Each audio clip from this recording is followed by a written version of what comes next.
The beautiful thing about the SASH clubs and the work of Stop Sexual Assault in Schools is we've created a blueprint for folks to use.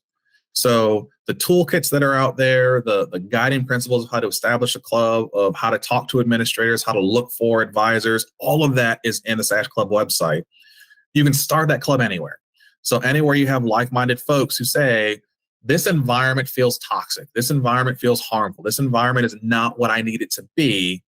If there's a sexual harassment or sexual assault kind of tinge to that feeling, SASH Club has a lot of resources that you can go on the website, click through the resources, look through and say, oh, here's how we can have a 30-minute conversation on XYZ topic that's really impacting my community.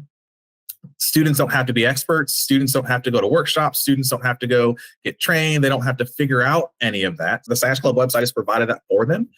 So the resources that are there make it very easy to engage in those conversations. And by starting at the bottom, starting at the foundation, starting with the students who are experiencing the school environment, you're going to have people who are tied into the needs of that environment, the assets of that environment. So here's the cliques that have already formed and what these cliques care about, what issues are really pressing, what issues aren't really pressing. One of the things that I love about working with college students is I'm constantly being refreshed on language and lingo and how students connect to each other. Our students aren't dating anymore. So when we talk about dating violence and kind of how to prevent that, they're not dating, they're hooking up, or they're talking to each other, or they're cuffing, or they've got a sneaky link, or they've got somebody on their roster. Like there's lots of different ways that students talk about how they connect with each other. And if students are starting a SASH club, they know what that language is. So it's not worrying about somebody coming in to interpret and do an evaluation or an assessment of that community. They're a part of that community. So they can talk to their peers in a way that really resonates. As someone who is clearly parent age, the language that I grew up with is not the language they're using.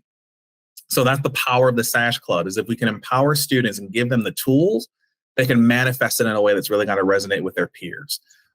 And it gives them an opportunity to say, hey, administrators, here's a thing that we can tangibly do to address this issue that I've seen.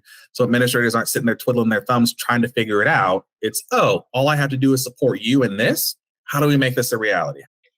I love that point, that coming from within the environment and using the language is really important to connect with people and make it feel real versus just an outside presentation by someone who doesn't get it. I think change from within and demonstrating to administrators how much the students care and how much they need it. So when we think about if you start a club, any club, like you start a basket weaving club, like going through the process of initiating, this is what I'm passionate about. I'm going to find other people who are passionate about it. I'm going to set up a time. Like that's some leadership.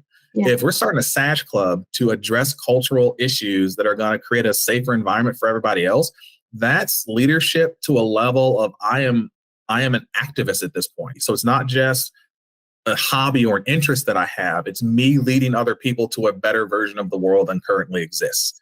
And that's something that goes on college resumes and applications. That's something that really goes into the core of who people are. It's like, I get to live out my values. I get to say, I want to leave the world a better place. And that's who I am at my core. And this is how I get to do it. There's energy there. There's development there. There's growth there. If I leave XYZ high school and I graduate and I'm gone, yeah, I may have set some academic records. I may have set some athletic records. But if I leave a SASH club that's really going to change the culture and keep that culture safe, that's a legacy that I get to leave that says I was a part of that. And it's hopeful for all of us, too, to think that we have this new generation of leaders who have experience and who understand the depth of the issue coming out of high school age. Otis, it's been so fun talking to you, and I've learned so much. I'm so grateful to you. Thank you for your time. Yeah, thanks for having me. I appreciate it.